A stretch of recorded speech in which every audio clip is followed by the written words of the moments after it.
Jasta Show. My friend, the lead singer of Hatebreed, the infamous and notorious Jamie Jasta is in the building. That's what's up. Dude just wanted coffee, death metal, and push-ups. Oh, yeah, high tide raises all ships. I probably shouldn't say this on the podcast, but I fucking love alarm clock riffs. There's nothing better than loud hands in the face. Welcome to the first ever live podcast in England. Thank you so much for showing up. It is so good to be here. Thank you to the New Cross Inn, the whole staff, Eddie, everybody for making this happen for us on a Monday night. Thank you all to yourselves for coming out. We're so happy to be here, and we had a great show yesterday at Bloodstock, so we're psyched to do a performance for you tonight. We got a great opening act. Uncured is here. Give it up for Uncured. They're gonna come on rock. The first guest I'm going to introduce is no stranger to my podcast. He's our most beloved guest. If it goes more than 1 month without him being on, people are like, where the fuck is Howard? Give it up for Howard Jones, everybody.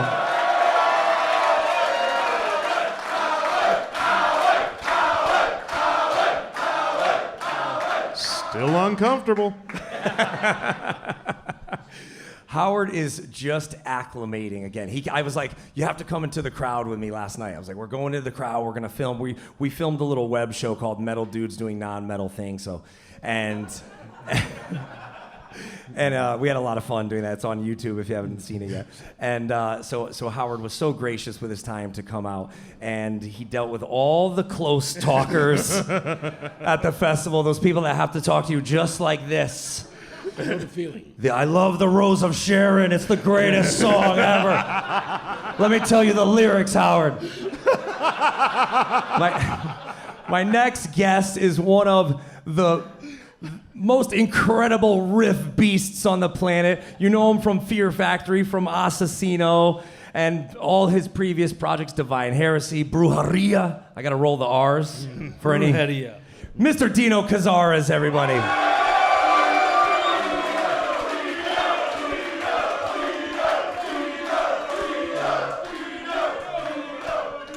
I'm happy to be here once again with you guys. England is like one of my second homes, you know that. We come here a lot.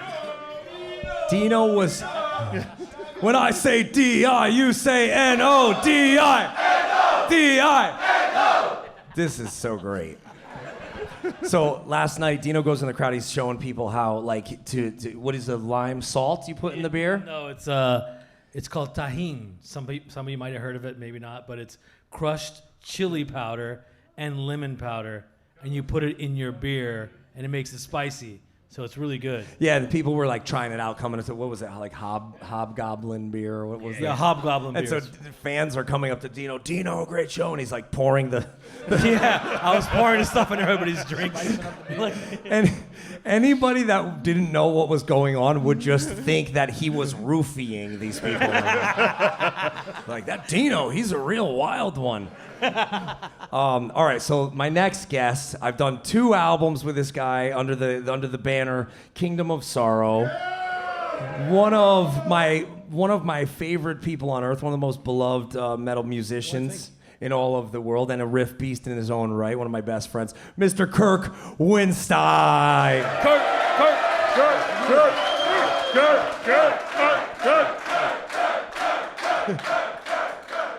It doesn't work as good without 2 syllables. I told that earlier. Okay, when I say K, you say W. K. W. K. W. Oh, we're doing this every night for the rest of the tour. Great. And of course, give it up for the man of the hour, the one who put this all together, the one who actually brought us all here for you guys. Give it up for Jamie Jasta. Yeah, baby! When I say Jamie, you say Jasta. Jamie! Jasta! Jamie! Jasta! There you go. That's awesome. Like they were Thank trained. you, thank you. We So, practiced it or something. just to give everybody a little bit of a backstory, I did a Jasta record back in March of last year. Howard guested on. He blessed me with the track. Doc from Bad Wolves wrote the track, and I said it's kind of got like a metalcore vibe. Do you want to do the song? And Howard heard it and just knocked it out of the park. And so with all the streaming and all the playlists, the song got to be really popular. We shot a video, and I said I want to do something special for the live podcast and the live set. I want to try to take it overseas. And we started getting offers for Jasta shows with Bloodstock and Summer Breeze, and I said, what if we like mix up the set and we bring Kirk and we bring Dino and we'll surprise everybody and we'll do some Jasta songs, maybe a Hatebreed song or two, some Crowbar, some Kingdom, some Fear Factory, and it was some surprises with Howard, and of course the song he sings on the album. And Howard was like, yeah, let's do it. I have the time off. So really, I have to thank all these guys for making such a fun, unique tour happen. It's My first time hanging out with Kirk. I got a great new buddy here. Exactly. I've met Dino a few times over the years. Just a quick, hey, how you doing, man? Nice to see you. But that's about it somehow. El Rockero. Kirk has a nickname for everyone in existence, every band. Like if you like the guys from Uncured, the drummer Liam, great guy. His name is Liam, so instantly Kirk's like Gallagher. So now he's gonna be forever known as Gallagher whenever he's. My favorite is Squintin' Tarantino. So Rob and his lovely wife, has a little bit of a vision issue. So what do you call her? Squintin' Tarantino. Like, babe, get your glasses. I love you, but you're squinting while trying to read the phone and the email. Squintin' Tarantino is the best nickname I've probably ever heard. There was other ones that we didn't know if it was. I didn't know if this was an all ages show or if it was 21 plus. So now that no one, because sometimes with a live podcast, people bring their children, which then we have to steer the podcast in other directions. But since we're all grown adults comfortable with our sexuality and talking about bodily fluids and things like that, I said to Kirk, if there's no children in the audience, you have to tell the story about the blow-up sheep. Oh, yeah. I'm putting my mic down for that. Babe, it's your call. It's up to you, Robin. Just do it. Because it is probably one of... Oh, and by the way, last night, as you'll see with Kirk riding like the slingshot and the Ferris wheel, shirtless, I might add. Kirk is always up for whatever, always up for a good time. He's like our generation's Lemmy. Like, you got to take over. Pretty much, yeah. You got to take over, you know what I mean? Like, He's you're fearless. Doing my best. He's fearless. Fearless. I mean, he is metal. So we were trying to think. We're like, well, we have to do like non-metal things. Like, what are we gonna do? We're gonna get you a facial with like cucumbers and a mud mask. But there's only like a little bit that we can put the mud. There's only a little. Barely got any face. There's no real estate. Man or some shit. The thing is, when the video comes out, you have to Well, pause it when he's flipping because his beard comes up and it just looks like his face is covered in smoke. Yeah. It's amazing. We thought he was literally gonna be buried in smoke when the fucking. The thing is, he's so metal that whatever he does looks metal. Yes. You know what I mean?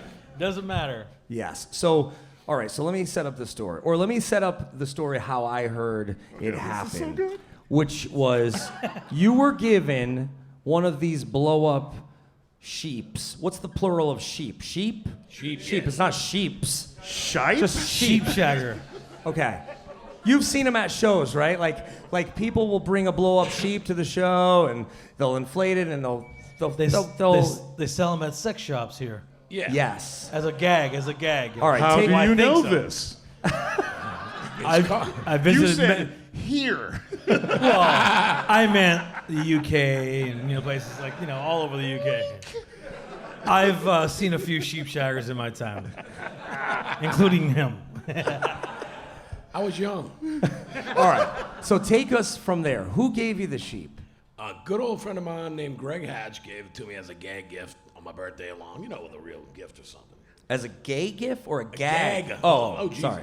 I think I did say gag. Was it a male sheep? I don't know. I mean, No, it had some type of vagina or something. Something. It had a hole. For those who don't know, they say the sheep vagina is most close to a woman's vagina in all of the animal I wouldn't know kingdom. that. How would you? We've just Whoever thought that sucks. somebody figured it out. Probably in Scotland. There you go, Scotland. Sorry. Oh, look at I just said that Scotland because in the house. Paul is from Scotland. Sorry, Paul, wherever you are. Okay, so walk us through. You open up the sheep. Are you excited? I'm laughing, I'm like, and I'm Semi-erect?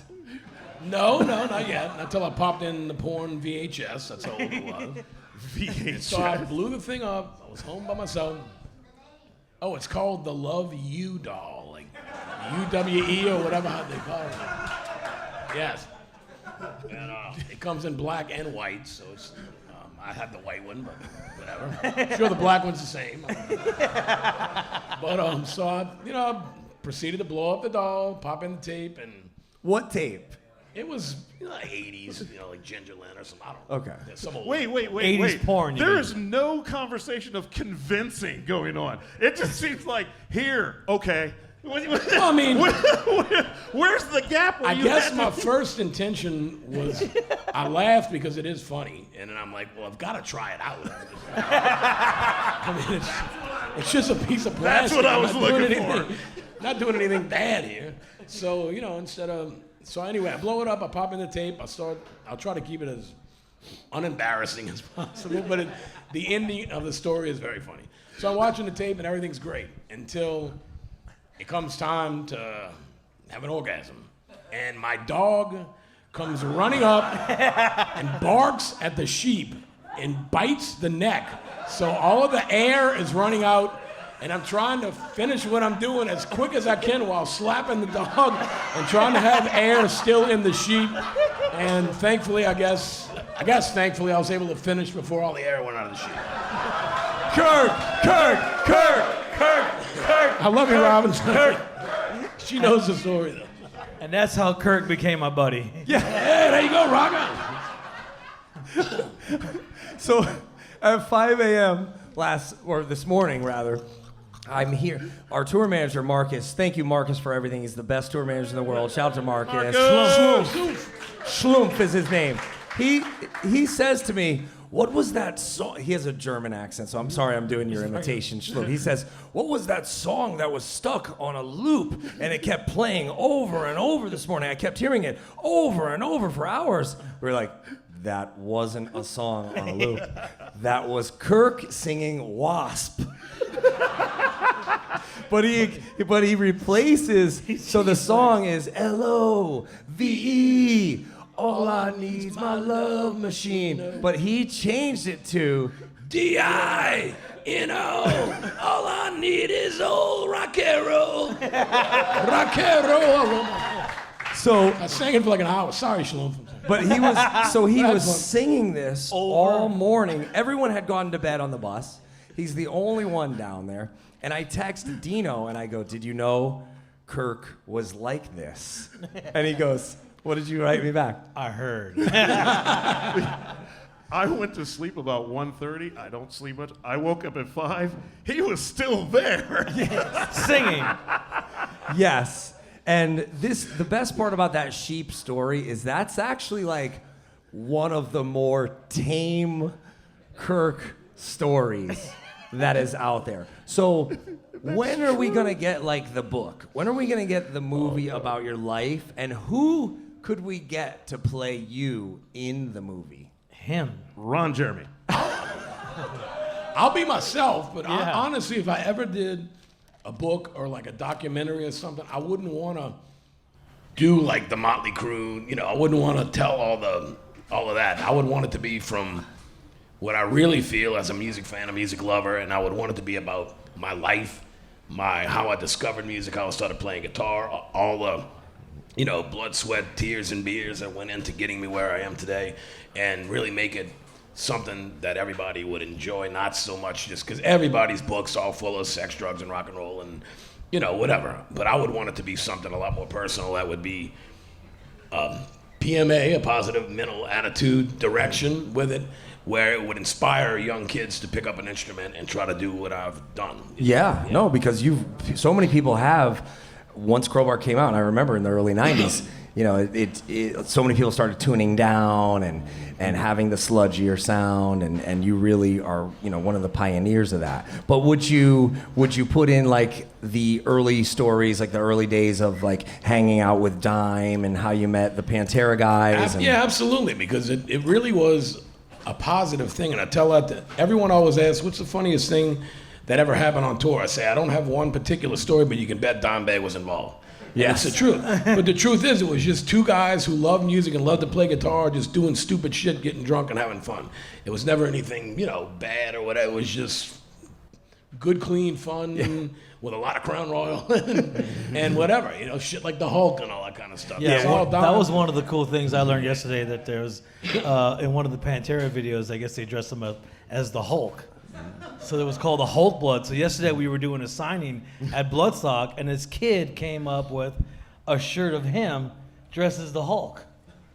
And that was really cool. Yeah, they have a Hulk blood and hat. the place where they filmed that, it's in Milwaukee, right at the Rave. Yeah, it's a Rave. And all of our bands have played there, like 50 times, and it's actually haunted, right? Like you can go, there's a pool where like a kid drowned. A kid drowned in like 1939 or some shit, and they say that whole area down where we did all of the Hulk thing, because he's like, dude, just destroy everything, just go crazy. Yeah, But no pun it's supposed to intended. be right, but it's supposed to be haunted. And in fact, one of the guys last time we played there with Overkill on Metal Alliance, and that was the last time I had been there.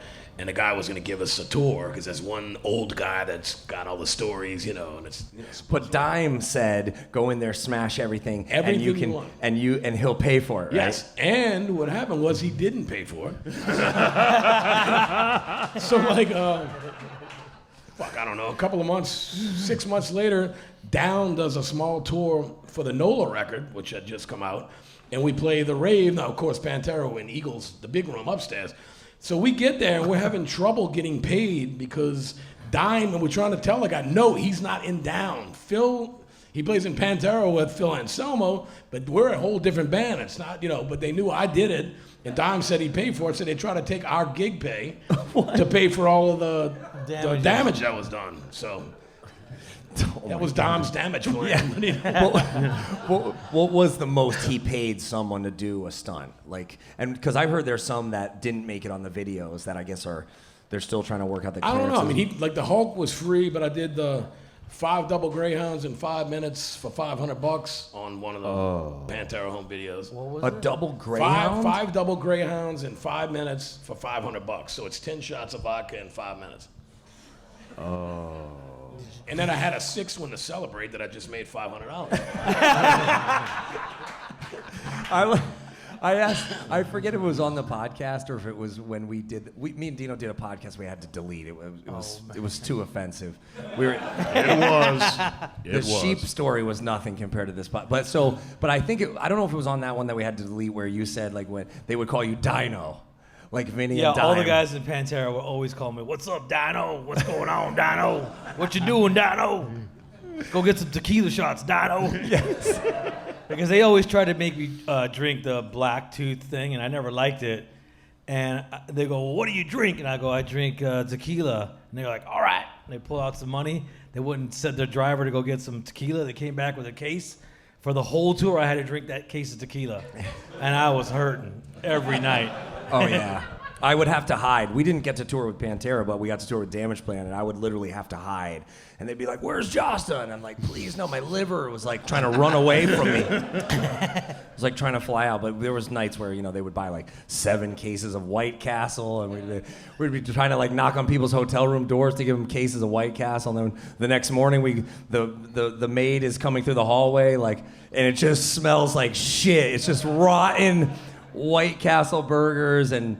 But we had a great time. There was one night where they surprised us on stage, and we've been talking about Vinny a lot recently because of his passing, and I think when something as tragic as this, happens, and you don't get to say goodbye, or you don't get to see the band one last time, or see him drum one last time, it makes you think about all the memories and stuff. And so, and you want to also pay, like I said on stage yesterday, I want to pay it forward. Like, he was so generous and so kind and real, and he would always come see us no matter where we were playing. He would always come out and bring friends and bring gifts, and he was just a really kind and generous guy, and that's part of, something we want to carry on from him to keep his memory alive. But one thing that was funny was in Portland, during, I forget, I think it was during the song This Is Now, Vince came out with a tray of shots with overalls and like a stick with glasses on, like he was blind, like walking with the shots, and then we had to do them. And then Damme got up on guitar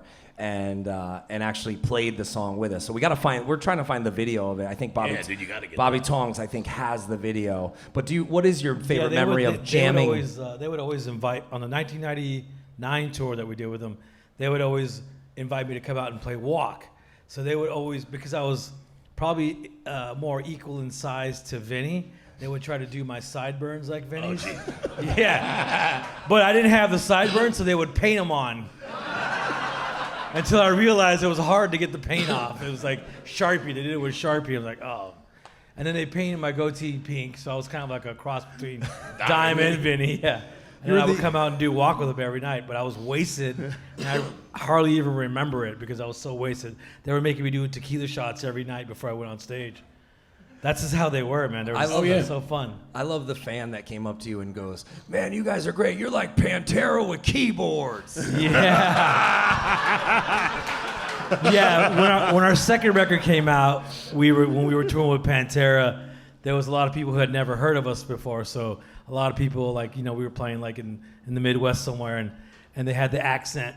Man, you all are kick ass, man. You gotta sound like Pantera with keyboards. And they would always say Terra. They wouldn't even say Pan. They would say fucking Terra. Yeah. No, what about you? Like, what's your favorite memory of jamming with them on stage, or even just playing with them? I mean, I would sing back up on a lot of stuff, but one other. This is Dimebag, God bless him, to the T. Okay, just like Dino says, it was always his job to get everybody completely wasted. So Crowbar's playing in Dallas area, Fort Worth, whatever. So I go back to the house to hang with him and Rita, and just drink and listen to music, whatever. Normal, nothing. So we're playing guitar and stuff, the usual, and I end up passing out. Well, he wakes me up, and I still have the shirt. He gave me a button-up like Pantera work shirt, and he's like, "KW, I got something for you." I'm like, "Oh, thanks, man." He's like, "Dude, look, I'm gonna run you back to the hotel." How this guy drank like he did and was able to drive, and he really was, I have no idea. So anyway, I go back to the hotel. Well, unbeknownst to me, just like Dino, they paint and mark stuff. He did full Gene Simmons makeup with a permanent marker. So I get to the hotel and I pass out, and I get up to take a piss, and I turn on a light and I look in the mirror. I'm like, Jesus Christ! And so I'm like, fuck it. I go back to bed. I get up. I take a shower. My face was red for like a week. I tried scrubbing it off with washcloths. Baby wipes, everything. It didn't fully fade for like a full 7 days. I still had, so I'd be at like fucking McDonald's or something, at a truck stop trying to get a sandwich, and I still have people looking at me all day. I said, "Is that a bad tattoo?" What's he got? Then Gene called and he's like, "You owe me $5 for that impersonation of me. Thank you." Oh, speaking of which, well, since we were talking, you mentioned Gene and we're talking Damme real quick. We had played early on with Pantera. It was probably beginning of I don't know. It could have been Vulgar Display. It could have been Far Beyond Driven. But me and Damme we were in San Francisco. We were playing 2 shows at Santa Monica Civic the next 2 days, and Gene was coming out to jam Cold Gin and something else like She or something with Pantera. So we're just happened to be walking, and we found some porn tape that had a chick that looked like it was Gene Simmons makeup. So Damme got it for Gene, and Gene's looking at it all weird, and he's like, "Dude, you owe me $20. Gene's like, "Really?" That's Damme. He's like, "Dude, I'm making that motherfucker pay for this shit." I want to take you on the Kiss cruise. I would love to go. We have a friend, a comedian friend, Craig, who's been on the podcast before, and he goes on the cruise, and he does a great Gene Simmons, and on the cruise, he made an announcement as a joke, and he said, everybody, this is Gene. Sorry, don't be alarmed, but the boat is going down. Jesus. And people like really actually panicked, and he's like, "Don't. It's okay. We." And I hate to do his bit, but I have to because it's just ridiculous. So he goes, I don't think he does the bit anymore, so it's okay to repeat it. So he goes, the boat is going down, but don't fret. We have lifeboats. The first is the gold package. It is $500. Then we have the platinum package. For all you poor motherfuckers who have the inflatable. Going down like the Titanic. Anyways, but yeah, we need to go on the cruise, you and me together. Did you come on the Motorhead You cruise? gotta film it.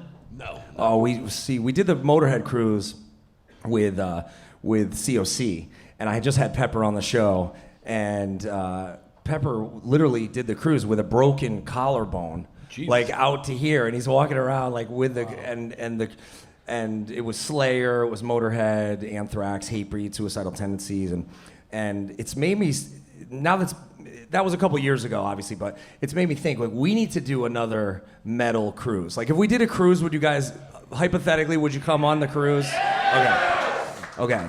Because Dino, all right, here's the I'm like, he's like, what are you setting me up for right now? yeah, exactly. No, I think if you, would you bring Fear Factory on the cruise? Like, if we did Kirk's, like, what could we call it? We need ideas for the cruise. I don't know. But I Kirk's would be Booze there. Cruise? Yeah, sure. Okay. Kirk's, and we'll have like blow up sheep available, like on the boat. Howard. By the way, Howard, Light the Torch, new album, Revival, in stores now. Are you coming to the UK? We are coming to the UK. Can you announce it? Awesome. Unfortunately, it'll be 2019, but my guess, hopefully early 2019. Give us the exclusive. around. Are you support? Are you headlining? Will you come on the cruise? Yes. Yes. And you can't say who. I know you're going out with Trivium. Yeah, that's in the States. We're going out with Avatar and Trivium.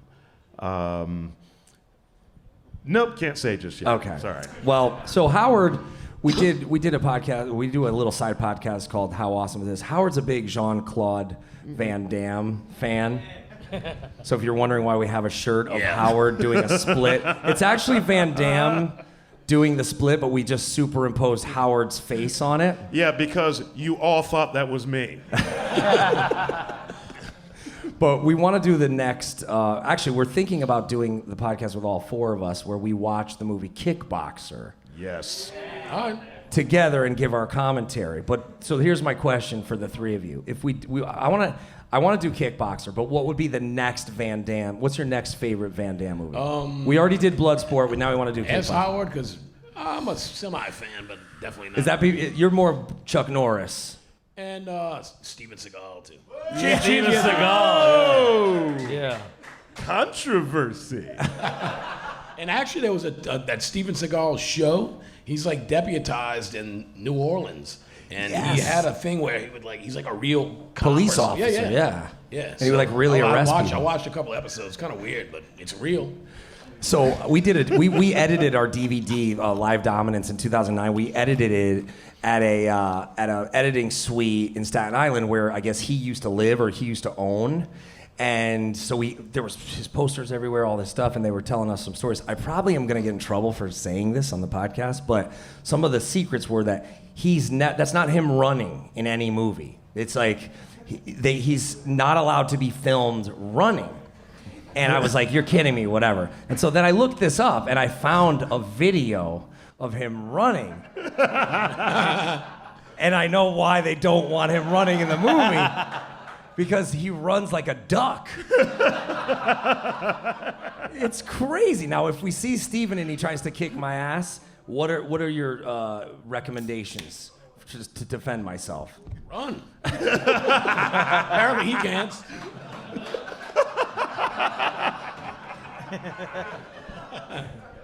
Dino, favorite Jean-Claude Van Damme movie? I would pick a Schwarzenegger movie. Really? Maybe Predator. Predators. Yeah, that was cool. Predator is hard. First Terminator movie. Very hard. Classic. I don't know, man. Bloodsport's better than Terminator, no? I don't know. The first one? No, definitely not. So wait, what about your shirt with the? We saw that. Who had that shirt with Arnold Schwarzenegger? Hold that up real quick and Oh, yeah, show the that- crowd here. So did Arnold come after you like Gene? So Fear For Factory. royalties? For so most of you who know Fear Factory were very much influenced by Terminator. So we made that T-shirt for the Demanufacture tour. That was the first Terminator movie. That was the poster that they used to advertise the movie, and we made the shirts, and then the official Arnold Schwarzenegger fan club contacted us. We're like, oh man, we're done. We're gonna get a cease and desist. We're gonna get sued. They're like, no. They actually love the shirt. They said, send us some shirts, and they actually put the sizes of what they wanted. So we sent them the shirts, and we said, hey man, is Arnold Schwarzenegger gonna get any of these shirts? They said yes. He got one of the shirts, That's cool. and he was okay with it. Really? Wow. Yeah, so we were like, okay, great, we could keep selling them. So that's what we did. Amazing. Does anybody here do a good Arnold that you want to do on the podcast right now? Is anybody brave? There we Oh, go, all Dave. right. Here we go, Dave. Come Let's on, hear come it. So if Arnold had to come up, if we were going to be a side project, and Arnold had to come up with the name of the side project, what would it be? You guys are a bunch of fucking assholes. If you was here now, That's you not say, bad. do it now. Awesome. That was good. That was good. Well played. Total accent removal. I like that. That's my friend Dave. He's been my friend for about 20 years. Dave, 22 shout out. years, so sorry. Are you brought us the salt and vinegar chips today? Yeah. Thank you very much. Crisps. Sorry. Sorry, Chris. Get it right. So Howard, Yes. next best Jean-Claude Van Damme movie besides Kickboxer and Bloodsport? Cyborg. Cyborg. Oh, there you go. There you go. Very good. That could be a Fear Factory album. It might be a little too obvious. Dude, just make a shirt, put his dome right there. Done. I would like to see a movie with like him fighting Steven Seagal or something like that. That would be sick. It's just two leathery guys. Not now, back then. Jean-Claude's in that new commercial. Dude, I didn't even recognize him. I didn't realize how Does he old still was. have? What happened to the thing? What, He yeah, had, still like, the Steve thing. Evans. Yeah. He I didn't is? Yeah. He walked in and I'm like, Robin picked it out. Now Wait, it comes on. you were somewhere where Jean-Claude Van Damme walked in? He's in a new commercial. Oh, okay. But I didn't recognize him like the first 5 times because he just Okay. doesn't look. It looks like he got bad plastic surgery or something. I don't know. Well, when we get him on the podcast, I don't want to tell him that. right? that'll be the first thing we ask. He'll just like kick me in the face and like, you can't do the split like that, Howard? And sing again? To hit the high notes? Try. I'll follow your lead, homie. So Howard broke the internet the other night. He came out with Kill Switch at the O2. 2 nights, right? Yeah. It was amazing. You sounded great. I watched the video. I was like, I gotta listen to this, make sure. Sounds good. And it was great, man. It was a lot did of it fun. feel nice to get like some closure and Yeah, I mean, as much closure as you get, since I sang for the new album that's coming out, so it's just really cool to just be around them again. You Yeah. know? It's like, I mean, I went through all my crap and just, it was just great to be with family. Yeah. Because that's what they are, and so it was just a lot of fun and very unexpected. yeah. And Did you get to meet Bruce Dickinson? no, literally they had 700 people on their guest list. So there was no meeting anybody No. that night. But I've met him before. Okay. I've taken a photo with him before and everything. Okay. Super nice guy. So Kill Switch puts out, a press release. They're like, look, Howard came out, because the fans, it's like, basically you're like the Black David Lee Roth, right? Like, or wait, or the Black Sammy Hagar, since technically Wait. Since technically Jesse was first and you're second, you're Blackie Hagar? No, that's terrible. Blackie Hagar. Sammy Nagar. We're gonna have to edit I'm this allowed out. to say it. We're friends, so we can, but people will be offended by this. Like, we were even worse at the live podcast in Phoenix. Oh, yeah. We did one in Arizona. It got real dark. Pardon the pun. But Wait so, a minute, and we were back. It wasn't the next night. We were hanging out backstage with Ice-T, so it got really dark. yes. Howard was like, oh, that was seeing you and Ice-T hang out together and telling stories. That was like the best night of my life. That was amazing. It was great. None of which we can ever say on the podcast.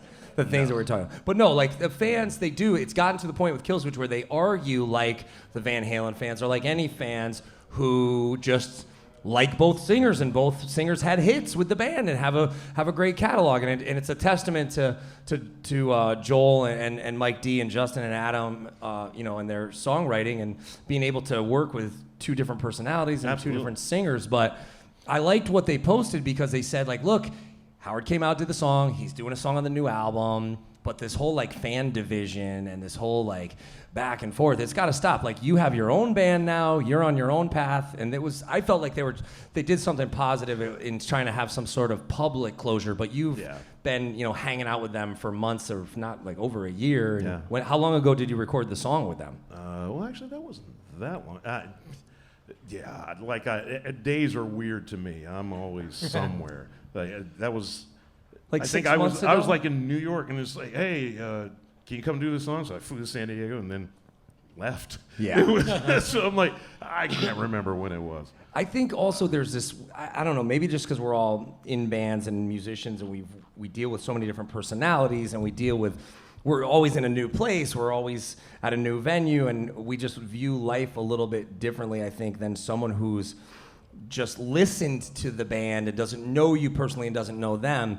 I see, and I try not to read too many of the comments, but it's interesting to me as a fan, because I'm a fan of both eras of Killswitch, but I see how some fans just won't let it go, and I'm like, I have a theory about it, I think, and I've talked about this a lot on the podcast, where I think it's like because of divorce. It's like people's parents are divorced, their grandparents or what have you, or their families are split, and their favorite band with their favorite singer, they don't want to see that happen. But what do you think? I mean, one, I don't read it. I don't have social media or anything like that. But you hear about it. I hear about it, and this is where it begins and ends for me. I mean, do you want someone to come up to you and say, your friend is better than you? No one wants to hear that. So therefore, there's nothing to say. Well, everybody's going to have a preference. Yeah, I mean, you're allowed to have an opinion and everything else, but it's just, for me, that's just kind of strange to tell people that. Because, like, it's my friend, Right. I'm his friend, he's my friend, saying that, it just feels weird. But also, so that's why I'm like. But also, when you put out art, anything, a painting, a song, anything, it's not yours anymore, right? It's then you've kind of released it into the wild there, so it is what it is. That's what you do with an album. You let it go, and people are going to decide what they decide. Yeah. That's the thing. Everyone's entitled to their opinion and all that, but for me, I just separate from that. Okay. But I don't necessarily look at it as just opinion. I think it's a preference. Yeah, that's because I think for me, my preference is his voice is so huge, it's thick, it's round. It's dark. It's deep. It's dark. It's deep and soulful. He's got a really soulful voice. I feel like you just described yourself. The point I was trying to make is my that preference, I guess the point I was trying to make was that we're not going to hear DLR and Sammy on the same track on an album. And it was really cool that you guys did that. And let's have a round of applause for Jesse and Howard. I like it. That's it. I love the band. Yeah. I love every person in that band Yeah. as individuals, as musicians, and just people. And it's love Jesse. He's great. He's my friend, and it's their band. Just enjoy Killswitch. Yeah, support Light the Torch, enjoy them, support both bands. Oh, We yeah, need- yeah, we need- in my band too. I forgot. Yeah. Seriously, because what's gonna happen is like tomorrow we're going to the Netherlands, and this happens every fucking day. We're going to the Netherlands, and Howard's gonna be there, and then this is what happened. Like Howard gets off the bus, and we've been advertising this for months, and people are like, "Why is Howard here?" And they're psyched, but then they're like, "Does Howard have a band?" And we're like, "What? Where have you been? Where are you living?" He has an album out. He's doing guest spots. But anyways, back to what I was saying about you and Jesse doing the song and everything with Killswitch. It's really nice to see. It's refreshing. It's a different thing because all we hear about are like these guys in the bands are in a lawsuit, or these guys hate each other. These guys won't tour with each other. These guys need separate buses. This band is like added a letter at the end of the name, and the other band like. There's two rats. There's two entombs. There's two. LA Guns. Yeah, there's like two of every band now. It's confusing. That was the cool thing about it. Is that, Venom a Eight lot of Guns. bands don't do that sort of thing. But all I know is for me, it's just, there is no discussion with that for me. That's just me personally. I know everyone's, you have your preferences, opinions, and all that. It's just for me, this is just a non-discussion. Yeah. Just support. Support that's each, my statement. That's a non-discussion to me. support each individual art from here on out as what it is. I love Killswitch. I'm in Light the Torch. That's There you my go. Yeah. Light the torch. Hojo, Hojo, Hojo. Or was it Howard? We were supposed to do. I like Hojo chant better. Yeah, I've been getting called all of those for quite a bit of time. So Dino, we gotta ask, man. What we need new Fear Factory. We need new Assassino. You were even. I don't want to blow up your spot, but you're even saying you might bring Divine Heresy back. When are we gonna get? Right? I need riffs. I need loud amps in my face. Well, obviously, I'm working on a lot of projects. I just finished an industrial project called Die Klute, or Die Klutes, however you want to say it. And it's with a couple of, one German guy and one Danish guy. It's full-on industrial A German, stuff. a Danish, and a Mexican walk into a bar. That's kind of like how it started. And so that's going to be coming out in February next year. And then I'm working on another band called Assassino, which means assassin in Spanish. Some of you might have heard of it, some of you maybe have not. And then that'll be out also next year. Me and Jamie are talking about maybe doing some business on that. We'll see. Yes. He's actually sang on the first record. El Odio, they As call me. El Everywhere I Odio go. means hate. The hate. The hate. Right? Is it the hate? The hate. El-O-D, yeah. And are And we? then Fear Factory, we're kind of like in, my singer's working on a solo project. I'm going to be working on a solo album as well. So we're kind of like doing our own thing at the moment. Okay. Kirk, what about you? New Crowbar. We need it. Oh, well, first we're coming over. Oh, they're here. coming to the UK. September and October. September. With Jasta, they're hard. You guys heard them yet? They're hard. So yeah, we do a full on. I know we're doing direct support for Raging Speedhorn at Electric Ballroom for that reunion. October 6th. Yeah, it's October 6th. We're doing, pretty much everywhere we can in England, Ireland, Scotland, whatever. Yeah. And then doing like 2 weeks in Europe also. And then after that, I don't know, kind of see what's out there for maybe another U.S. thing. We haven't, all we've done all year in the U.S. is supporting Hatebreed, which wasn't that long of a tour, great tour, but not that long. And then, so this is, when we come back in September, this will be my fourth time over here since April, so. Wow. Yeah. Wow, that's a lot. That's great. We did all of April, we did half of June, half of July, then we're over here, Robin and I, with this, and then we come back September for a full month. It's like 30 days, Okay. like 26 shows, I believe, so. So we want to give you guys an opportunity to ask us a question here live on the podcast, if anybody has one. But here's the deal: you have to, if you had to name this side project, come up, say your name, your potential. Look at Dave bringing the ice. Yes. We bought an That's a ice friend. machine for the bus. This is how ridiculous we are. We have an ice cube maker on the bus. And Dino comes on the bus the first day and he's like, that's amazing. He loves We're just looking at So cups I'm like of the ice monitor now. Like, Yes. people can't take too much ice. It's hard to find ice overseas. Yeah, you guys forgot the recipe over here. What happened?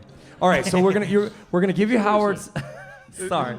No, that's real. Like, what is that? Why is ice like? Yeah, why do you like your Freeze water. drinks room temperature? We want them fucking ice cold like our hearts. It's like spotting Bigfoot.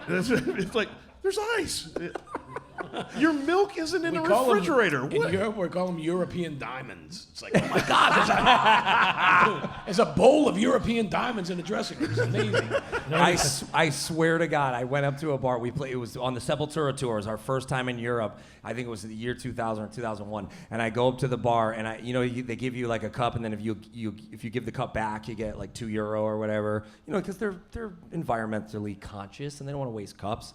So I go back there, and he's like trying to give me the €2, and I'm like, no, I want to get this filled with ice. And he's like, and it was in Germany, so I apologize to any Germans here. And he goes, what? And I go, no, I want to get it filled with ice. I just want ice for my drink. He goes, ice for your drink? Yes, cold ice, like cubes, blocks of ice to put in the drink. He goes, that is stupid.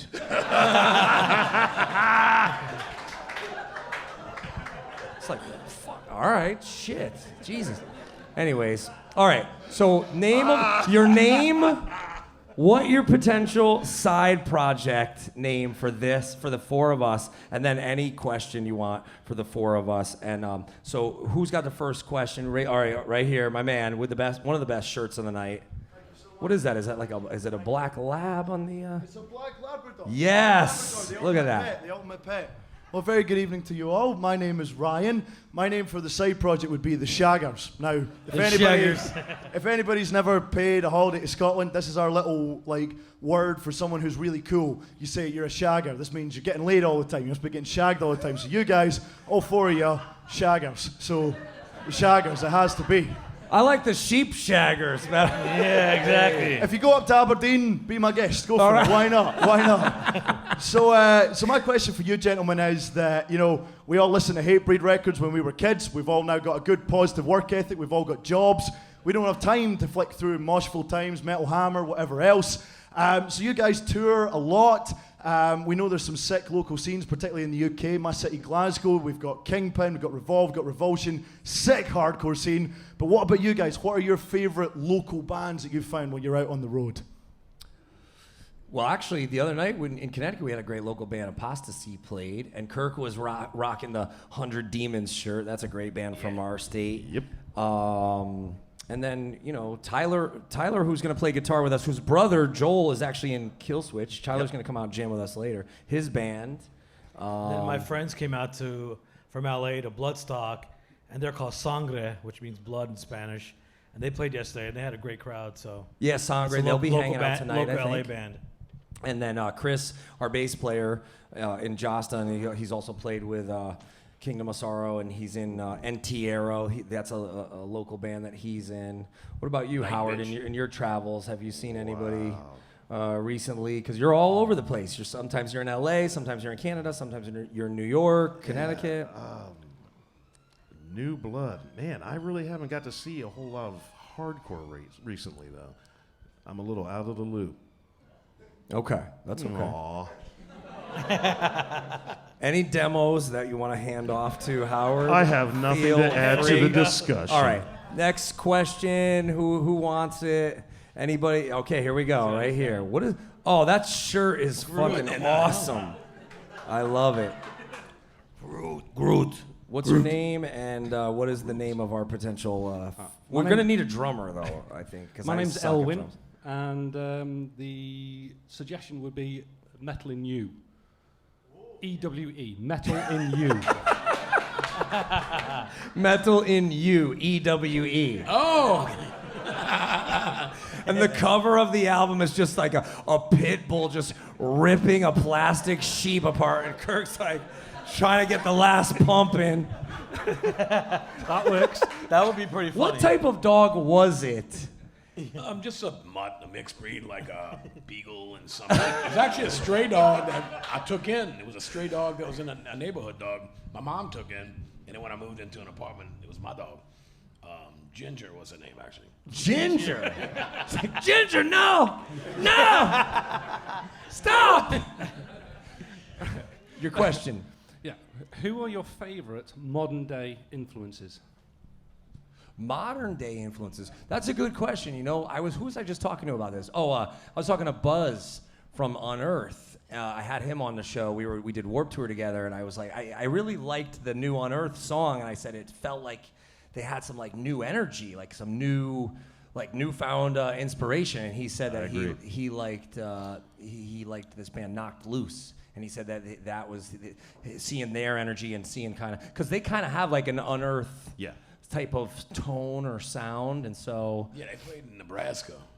Oh yeah, they played with Hatebreed and Hatebreed Crowbar. tour, Yeah, they were great. But for the last Hatebreed album was Concrete Confessional that came out about 2 years ago or 2.5 years ago, and I really just listened to. I was listening to different styles of music. I was trying not to listen to any like hardcore metal when I wrote it. I was listening to like Weezer, and I know that sounds weird, but I was listening to like ELO. I do the same thing. I don't listen to anything heavy Me when too. I'm writing. Yeah, but as far as new bands, on the Warped Tour there was a bunch that I saw that I was really impressed with their response. Not that they're influencing me or my writing, but like I watched a couple songs of this band Ice Nine Kills, which their singer's been on the show. They do like concept albums, like all the songs are different books or different horror movies or different. So I like that because I think there's only so many songs about like you stabbed me in the back or whatever. Like I like different topics. You know, that's why I like Fear Factory, because you know everything's kind of similar, like in a concept, but it's always growing. Like there's different sort of, and Crowbar too. Like it's sad, but it's heavy, but it's triumphant. And then of course, you know, Howard, you write introspective stuff, but it's, you know, from the heart. But I don't want to like listen to your lyrics while I'm writing mine, you know? Like I don't want to. That's sad. It gets hard. I said introspective. I'm just making fun of that guy Howard. But it does get hard if you're listening to a lot of heavy music while you're writing. You know, it's kind of like, it's kind of weird, but probably our heaviest, most abrasive and angry album is Broken Glass. And I kid you not, the only 2 CDs I had in my car to and from band rehearsal were Sade and Seal. Wow. And that's the truth. Wow. Sade's greatest hits, and I had the first Seal record with Crazy or whatever it was on it. And I would alternate every day on the way to practice. And somehow that inspired Broken Glass. I don't know. Wow. Some smooth British blackness. For us, it was always movies that really inspired us, old and new. You know, I mean, obviously, you know, Terminator was one of them, and Blade Runner, futuristic movies like that with futuristic concepts of how the world was changing. That was what really influenced us. Music was kind of more secondary as far as like conceptual and what we wanted to sound like, what we wanted to look like. It was just movies, mainly movies. So what's gonna happen when they come out with like a robot that you can fuck? They have a whole album about it. They already have it. They do? Kind of. Cyborg. They're getting there. They're getting there. Whatever it's called. Like Would you buy the real doll? No. They have the real Not doll when with there's all with those a mouth that moves.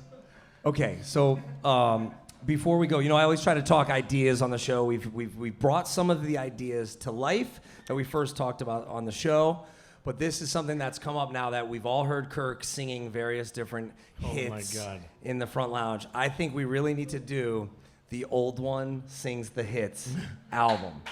70s. Yeah, there you go. Where we record new versions of classic hit songs. Maybe Sade. Hey, I'm up for it. Kind of like William Hung. Yes. William Hung. What's Sade's hit? What's Smooth her- Operator. Smooth Operator. Dude, just give me a little. Just give me a little Smooth Operator, please. Smooth Operator. Yeah. Smooth Operator. He can do it. Yes. Coast to Coast Elite. To Chicago. hug. Can't do it. I'm horrible. Okay, what about Seal? I love Seal. What was his hit? Yeah, What happened to his Rose, face? are you Kiss from a kidding? Rose. What was up with that guy's face? I He never. had lupus or something, I think, and Oh, it was scars. I thought it was. I thought maybe he was banging a sheep and his dog attacked him. Sorry. All right. Give me some. What's the Seal hit? Kiss from the Rose and all that. What? Yeah. I don't know if I can do that one. Come on, please. I need it. Kirk. I've been kissed. What is it? Rose. I can't do that. What about Wasp? D.I. That's easy. All right, so that'll be our project that we do. The old one sings the hits. In between, maybe we'll do a new Kingdom of Sorrow. Maybe we need to do it. we'll do a new Crowbar. We'll see. This tour's been really fun, It really has been. and we got another week. We're gonna come out here and perform in just a little bit. First, we're gonna have Uncured come out and play. A great, awesome new band. Give it up for Uncured. We've been having fun with them on the tour. They've been kicking ass. All right, so Dino, my pitch to you was, oh shit. Okay, so what? See, I want Dino to do his own podcast. I want you to do oh wait, on the other. Exorcist. Oh yeah. Okay, so on the other live podcast, I'll do this real quick. I know we got to wrap it up. So, my video treatment, but I want to do this for a new song that either you play guitar on and you sing on, is. And if you've already heard the podcast, if you're a subscriber, I'm sorry, so I'll just do this quick. So this is the video treatment. A girl is possessed. She's in her room, her bedroom. She's probably, I don't know, we'll say she's, I don't know, 17, 18, whatever, right? For legal reasons. Old enough. You're like, Jesus. And she listens to horrible music. So picture her bedroom. It's just horrible posters of Coldplay and you said the. what did I say last time? I can't remember the name of the I don't band. know. 5 Seconds of Summer. I don't know. So just Ed Sheeran. Just horrible ginger deformed posters of Ed. Somebody's. All right, we won't get poor Ed. We'll leave Ed alone. He's got $100 million lawsuit right now. Anyways, so she's possessed, and her parents are like, "Our daughter listens to this horrible music. What are we gonna do? She's possessed, and she's in her bed, and she's freaking out. And she's like, Ed Sheeran, I love him." And she's like possessed by this horrible music, and so they bring a priest in, and the priest is like, I'm sorry, there's nothing I can do. She's a lost cause, but there might be one person that can help. And his name is the Mexorcist. All right? Is that all right? Was that a good video treatment? And so he comes in with the guitar, and he's playing the riff, and the power of the riff compels her to stop liking Ed Sheeran and Coldplay and 50 Seconds of Summer, 50 Cents of Summer. 50 Cents of Summer. That's a new side project where 50 Cent sings. We'll be in the club. And then he exorcises her of her horrible Mexercises. Actually, what if we all agree to just lose a couple pounds and we do the Mexercise tape? Paul will film it. Yes, Paul, you can film it. We'll do it. Well, nobody buys tapes anymore except for you. I'll do the if you elderly, need to watch a. elderly workout. You'll do the elderly workout? Is what For you the think? old people. Be a little simpler, a little less, a little low impact. Low impact, in the pool with the inflatable sheep. That's how you stay afloat. That's terrible. All right, everybody. You guys have been so awesome. Thank you for coming out. One more time for Howard, Dino, Kirk. They call me Jasta. And Jamie. We're going to wrap it up. Robin's at the merch. Uncured is going to come out and play in just a few minutes. Thanks again, everybody. Thank you. Yo.